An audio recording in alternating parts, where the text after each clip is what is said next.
Hey, what's up everyone, it's Duskmos, and today I'm here with a modern day classic.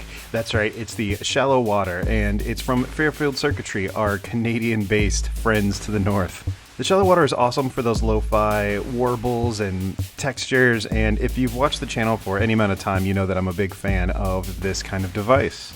The Shallow Water is called a K-field modulator, and what that basically is a vibrato type pedal that has random modulation in it, and it sounds really, really good.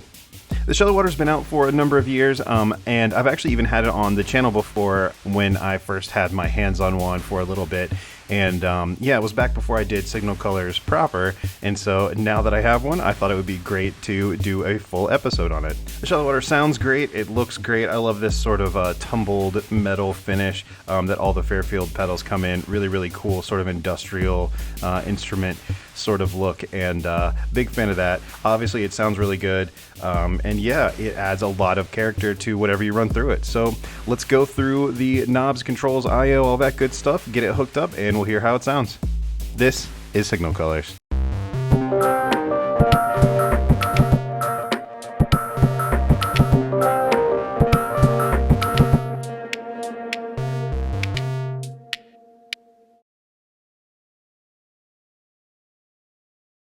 Okay, so the Shallow Water has 6 knobs, a sort of soft latching foot switch. It's one of those where it's really easy to press, but it still has a physical click to it.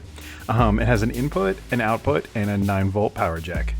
Up front, there's also this aqua colored LED that shows you when the pedal is engaged. Really, really nice color. Very in keeping with the watery theme.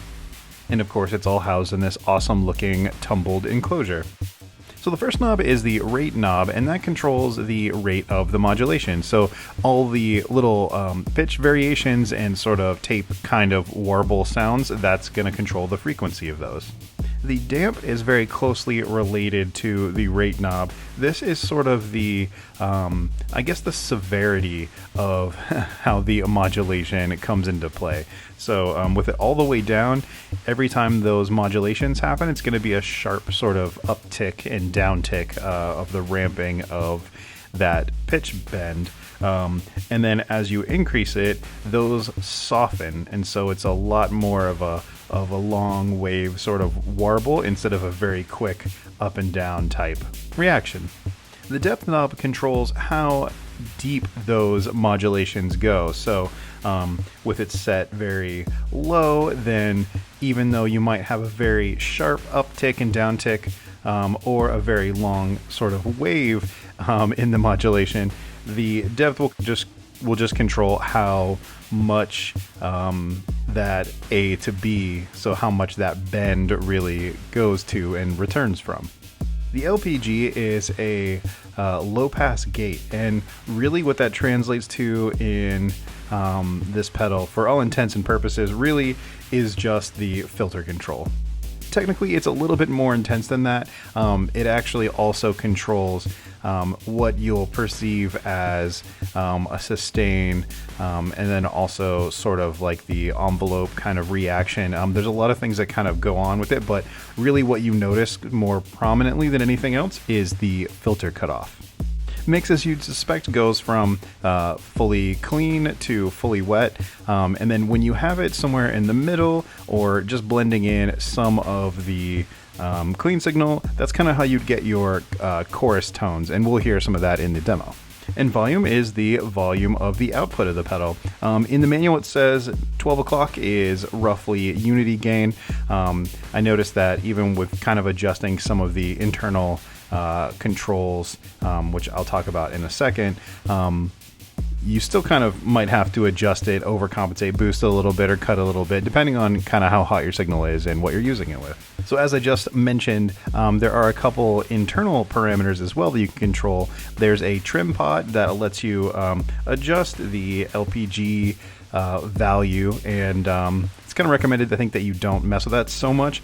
I tweaked it just to kind of see, what you could do, and I was able to coax out a little bit more what I at least perceived to be in my test cases a little bit more low end pass through, which was welcome.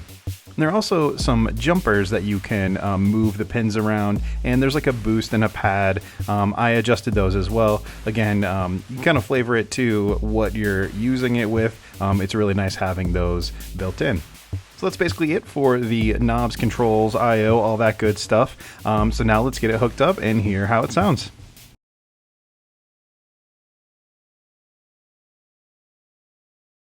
Okay, so first paired up with the shallow water, I've got the Roland SH-101, the classic monophonic synth from the 80s. So to start, I'm just going to noodle around a little bit, and then I'll play some patterns through the 101 and kind of change up the sounds and just hear what we get with the shallow water. So as always, I start with a clean tone, which sounds like this.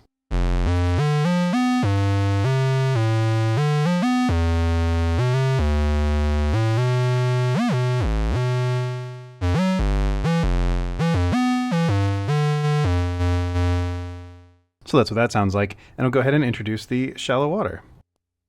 So as you can tell right now, the mix is all the way down, so we'll go ahead and just kind of cycle through the mix and kind of hear what happens there.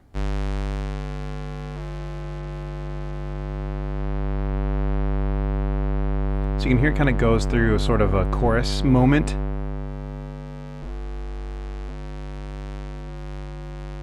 Kind of in that area.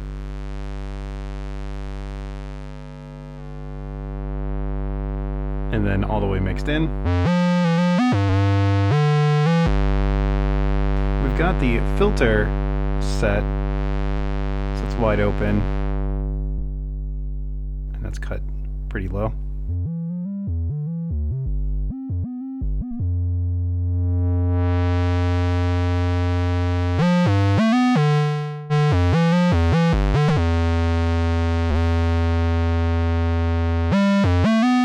And if you hear those little glitches, that's the shallow water doing its thing.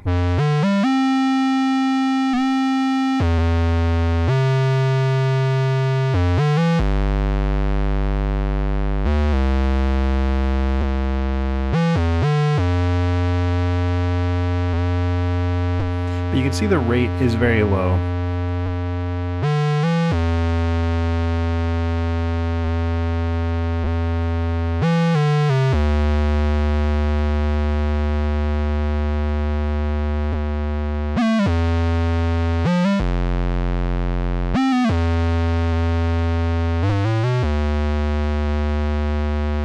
So I'm going to hold some notes here.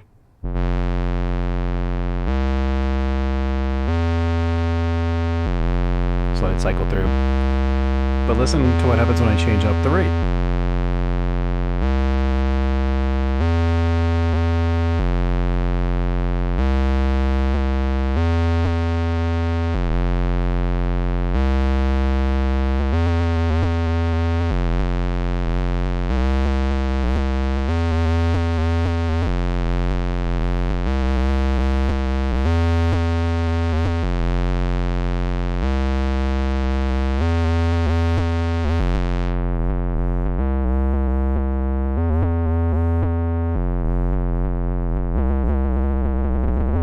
As you really increase it,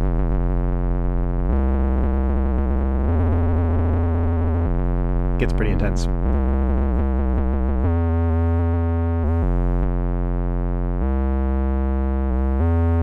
You can hear there's a little bit of noise introduced, but you can filter that out.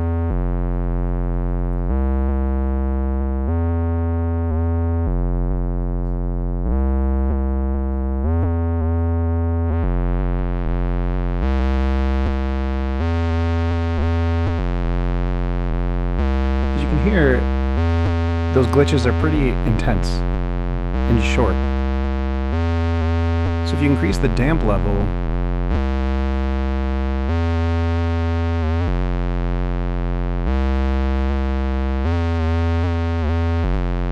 you hear those warbles become a lot more fluid.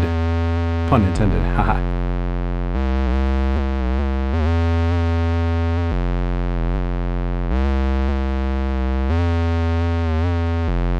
If you increase them even more,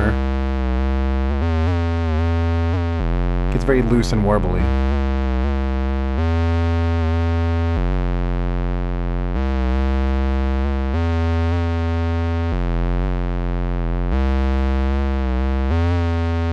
if you really go for it,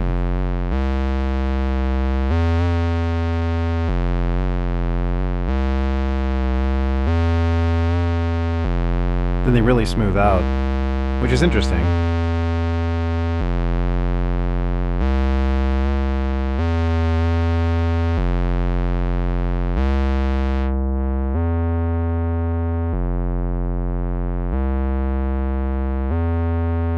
But again, you reduce the damp level.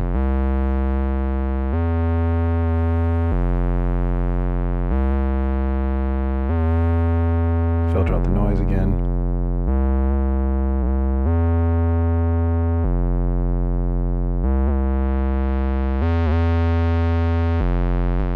You hear those little tape crinkles happen a lot more frequently. So you can kind of go from that like crinkle sound to a much more mellow, kind of more of like a warped vinyl record level.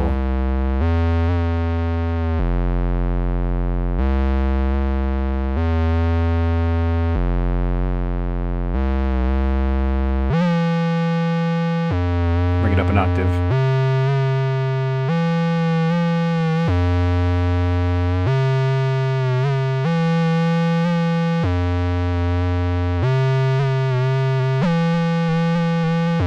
Of course, you can see I have the depth up all the way.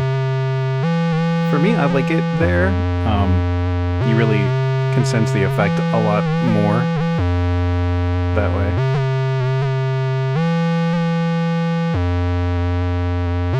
You can reduce it for a little bit more of a subtle effect.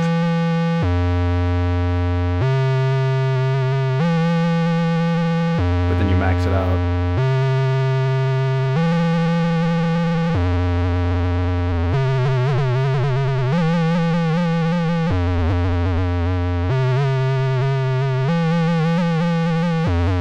Bring the mix out a little bit.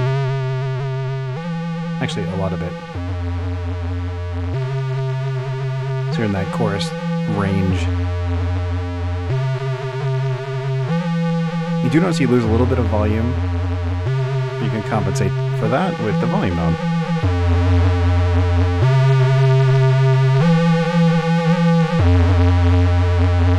Bring the rate down.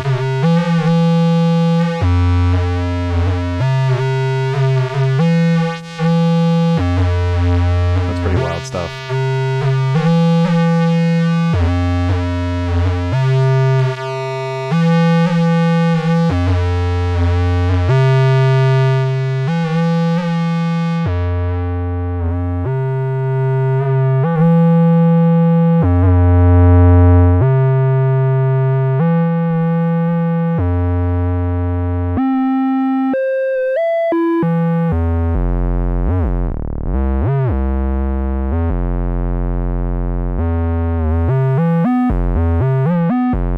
A little bit more of a faster sequence here.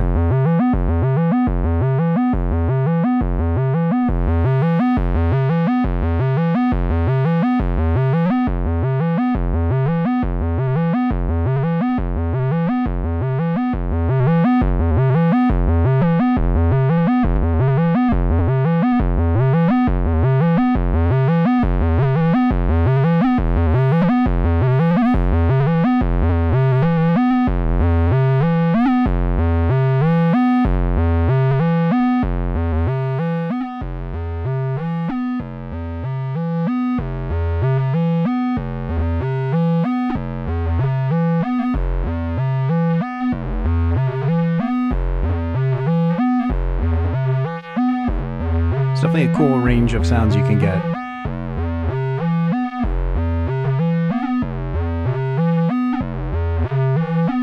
Do a clean check.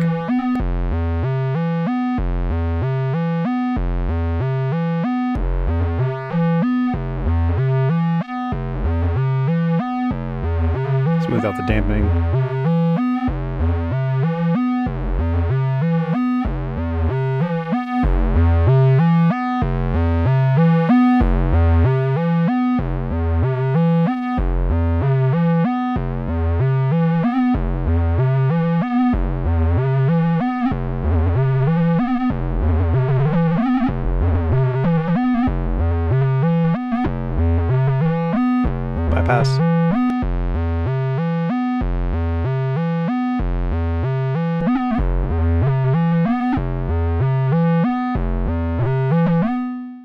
we'll just do some more random noodling here.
Try some different stuff out here.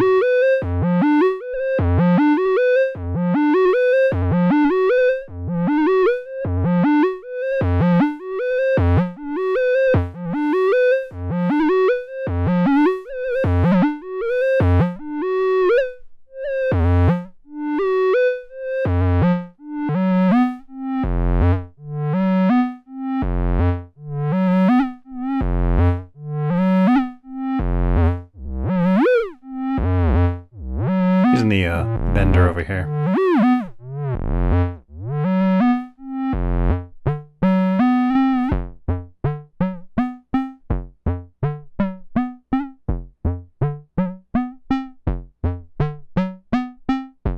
When you have a little bit more, I don't know the proper term for this, but like staccato, pizzicato kind of notes, you can hear it catches them a little less frequently, as is the nature because you're not playing an extended note.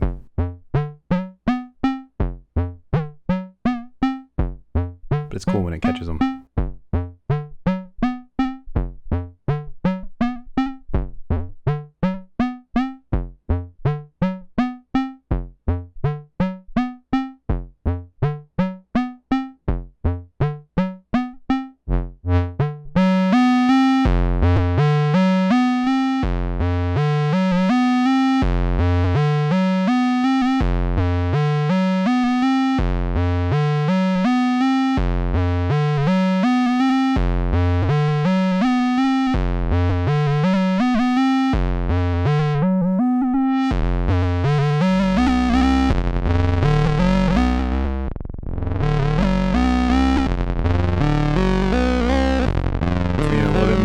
Complicated waveform now.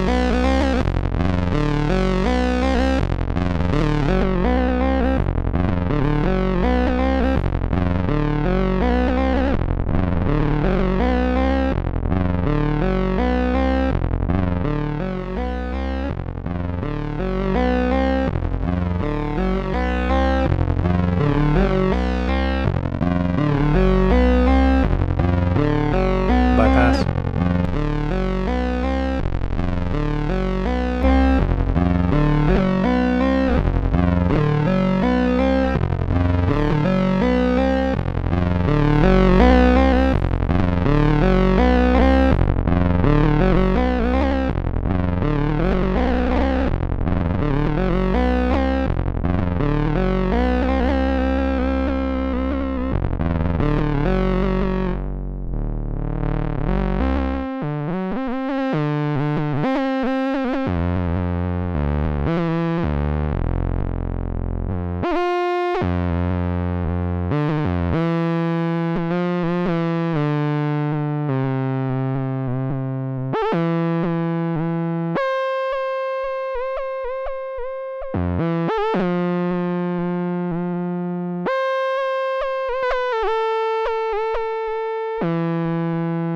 Glitches are a little bit more noticeable on higher notes. I think it's because the way it's working is it's kind of working off the input, so it's as it bends and gets a little glitchier, it's using a higher note, which I think makes it a little bit more obvious.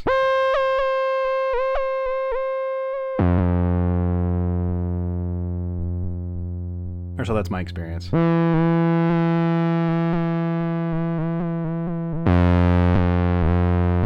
And this, as a filter but also a gate, I believe also controls that as well.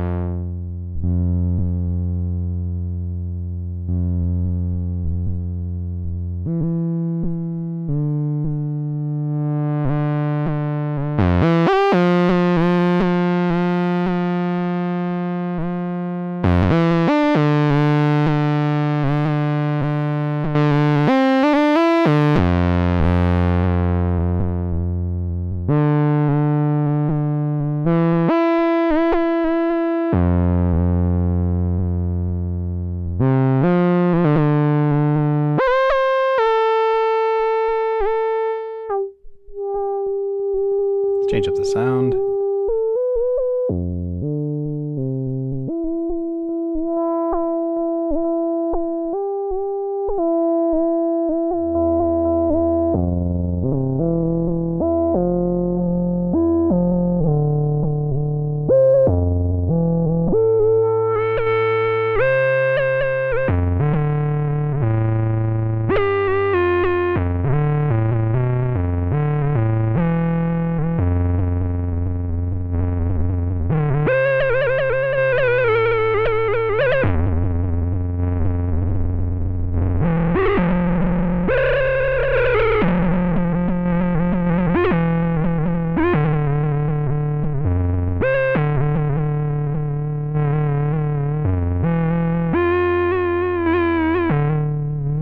Filter it out if you want.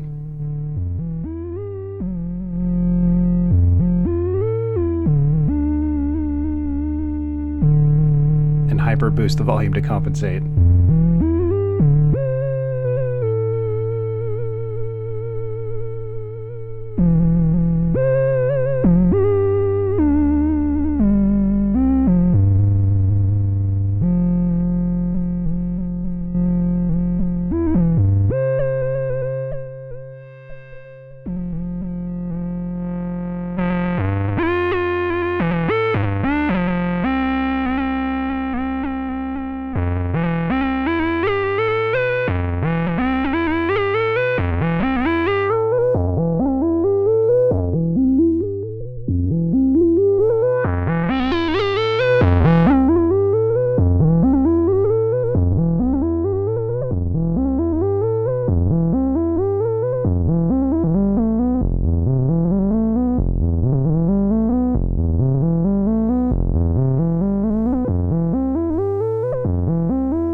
And a clean check.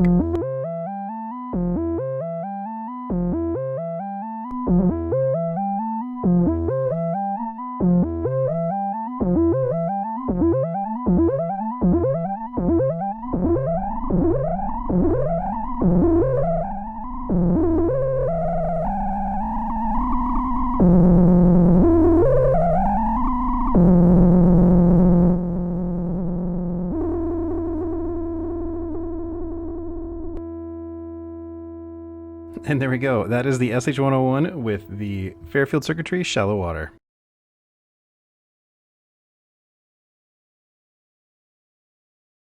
Okay, so now I've got the Analog 4 Mark II, the 4-voice 4-track analog synth from Elektron, and I'm pairing that up with the Shallow Water. So kind of like the SH-101, I'm just going to kind of noodle around. I did prepare a couple patterns on the Analog 4 this time around, but yeah, I'll do some jamming on top and stuff like that.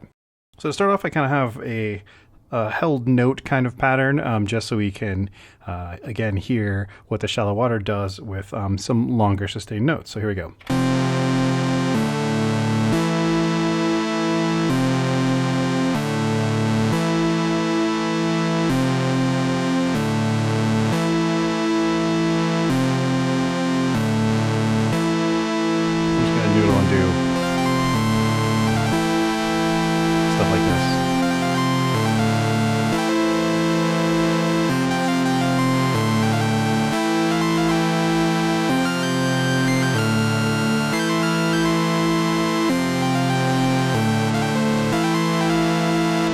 And let you in the shallow water.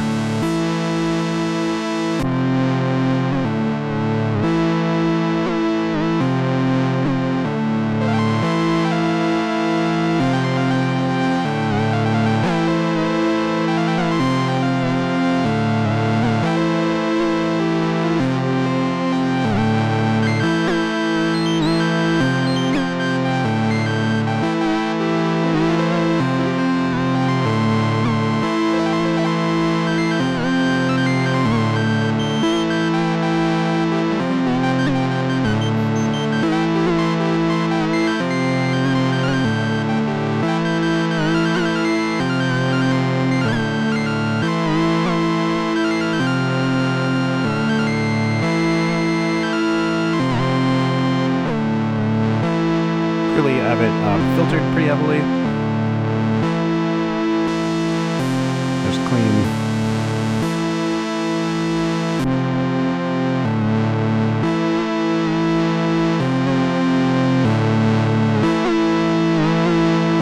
Increase the rate a little bit.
This you can kind of hear the dampening working a little bit better because it's more of just a full sound going through than what I was getting in the SH-101.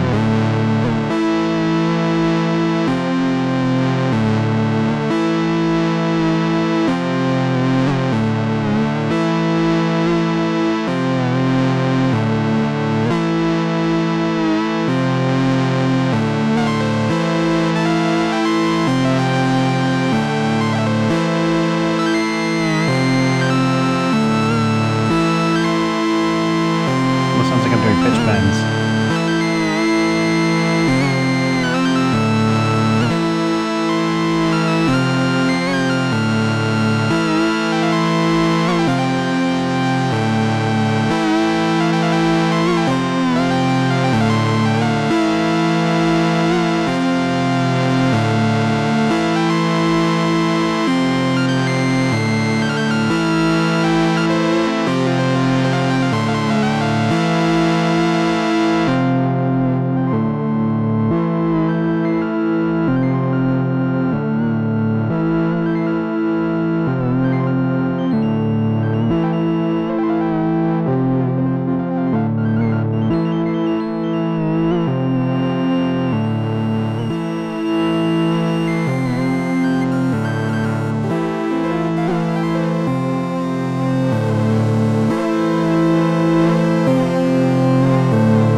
Okay, and that's the first pattern on the Analog 4. Let me start up the second one here. So this one's a little bit more of a fully fleshed out pattern. So we'll hear what that sounds like clean right now.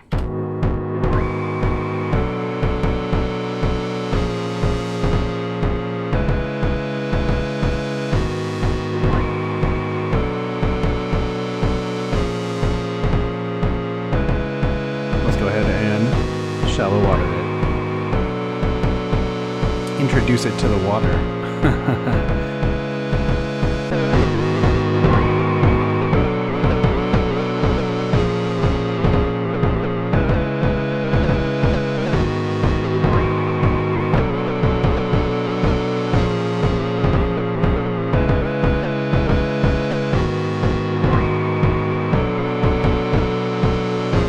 It's kind of cool if you're running something through mono, you can do a full big filter sweep.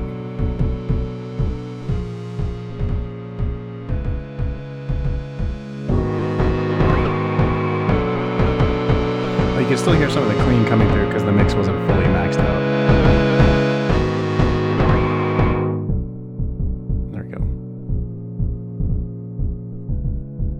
You can adjust the sort of crossover point for the filter internally if you need to adjust that.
Okay, and there you go. That is the Analog 4 Mark II with the Fairfield Circuitry Shallow Water. So what are my thoughts on the Shallow Water? Well, I feel like it's a really cool pedal that was sort of at the forefront of a little bit of this kind of lo-fi tape simulation type stuff. I know it was definitely the first one that I really heard of as kind of like the go-to for this style of sound, and yeah, it's really popular and has been for a while, and I think for good cause, and for that reason it does that trick very well. It's a fun pedal to play. I like that you can control the filter, obviously the rate and damp and depth and everything you can do to kind of sculpt the way it sounds.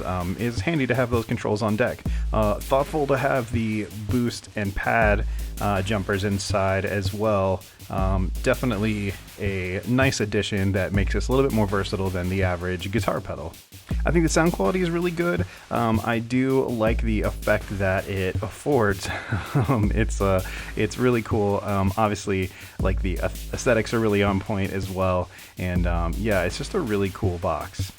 I think build quality is really great. I do think it seems like it'll last a long time. I'm definitely a fan, again, I guess maybe more on aesthetics, but though I like the stamped in letters and all that kind of stuff.